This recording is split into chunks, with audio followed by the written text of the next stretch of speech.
My name's Abi Lindsay and I am the regional leader for Scotland for Limitless Kids. Now today I'd like to talk to you guys about bullying. Now I know it's not exactly a thing we all like to hear, but unfortunately it is something that happens to even as young as kids. We talk about bullying a lot with youth and sometimes even adults, but we don't really look at what to do if we find out one of our kids in our children's ministry is going through some bullying issues. So today I would just like to focus on that, just a bit of encouragement and even tell you a bit about my past. So I actually experienced bullying from as young as primary school age. When I used to live in England, I lived in a little countryside place, and in this little town was also my school. Now this school was so small that you could fit the entire primary 1 to primary 6 age group in one group photo. And because of this, my class was so small, I ended up being the only girl in my year. Now you can imagine already how that could cause a few issues. But I was also quite sick as a kid, which meant I had to get homeschooled a lot by one of the teachers. And of course this caused issues because my classmates thought I was getting extra attention. And on the days where I was well enough to go to class, I used to have to wear a bag around my waist which had all my medication in it. And trust me, it did not look cool. But eventually my family and I did move up to Scotland. But of course, being a countryside English girl, moving up to a primary school in Scotland wasn't necessarily the most smoothest things either. Now of course I had a funny accent to everyone, so they would constantly get me to say random phrases. And I didn't even know any Scottish slang, even things as simple as I for yes. I just thought people were talking about their eyes, to be honest. Which of course a lot of people thought made me quite stupid.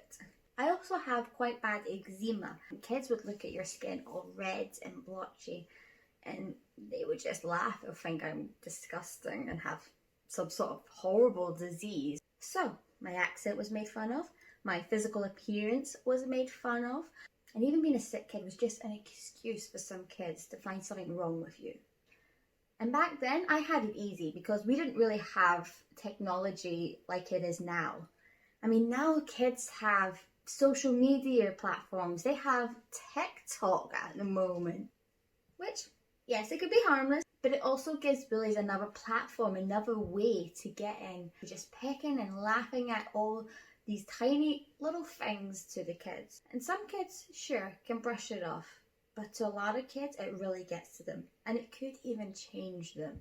I mean, it took me a long time before I would talk to just anyone, really. I would just stay quiet and keep my head down because I didn't want to bug people and I didn't want to start anything.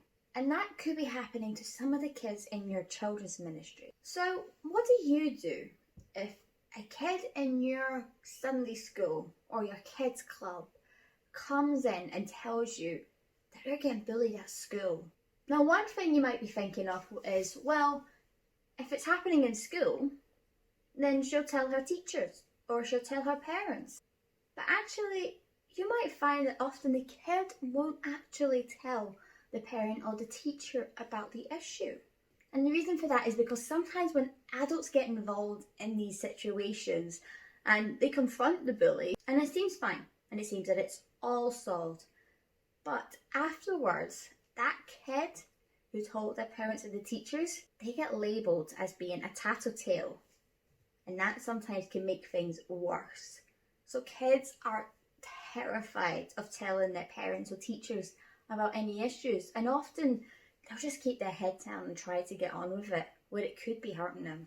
And that's where we come in. So sure, your job is to teach kids about the Bible and to help them on their early stages of their faith. But you can also encourage them as the wonderful kids that they are. Be a friend to them, not just a teacher.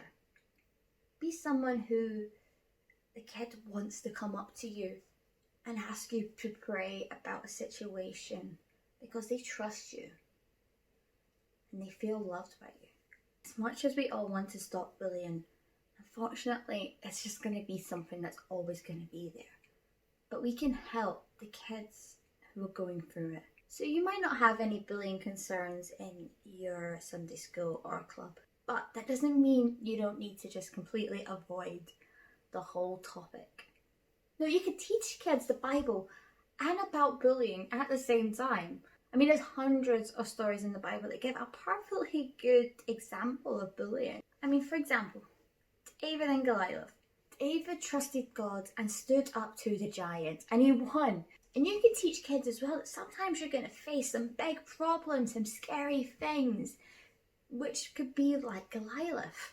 Okay, so you're not going to literally face a giant, but metaphorically speaking, the giant could represent a bully or a problem, anything that's going on big in your life and is stopping you in your faith or even just in life.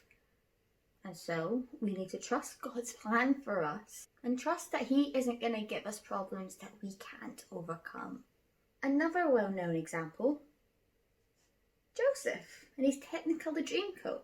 Now we all know the songs and we all know the stories, but think about way back at the beginning when Joseph's brothers hated him. They were so jealous. So what did they do?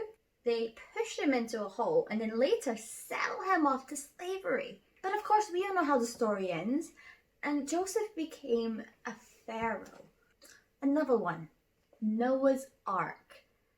People laughed at him, they made fun of him, they thought he was going crazy because God gave him a word. And as well as using the Bible as an example, you can also use some kids' films. So you've got most of the Disney princesses, such as Cinderella, Merida from Brave, Rapunzel from Tangled.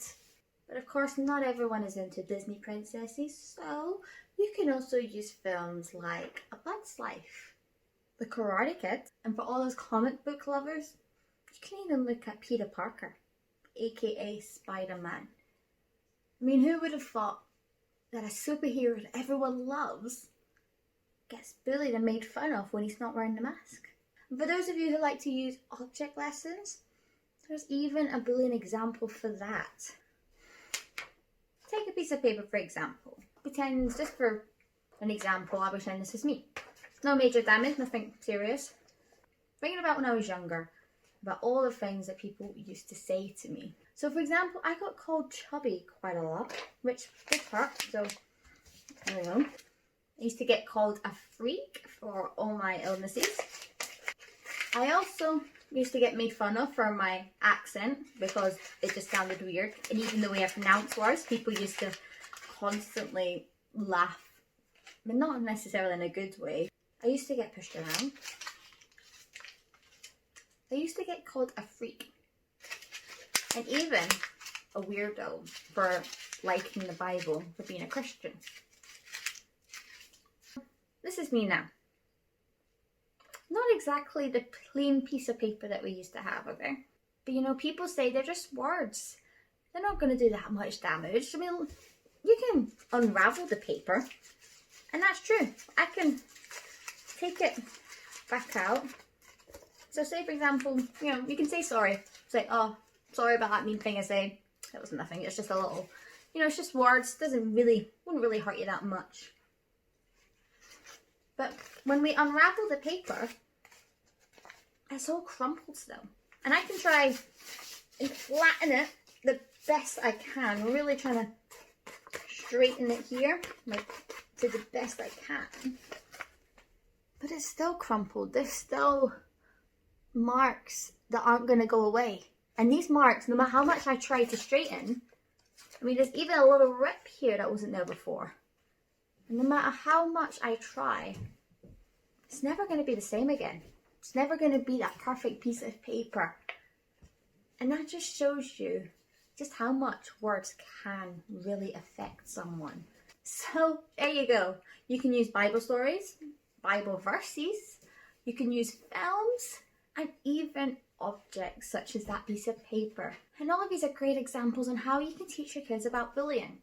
Just make sure that you don't avoid the topic.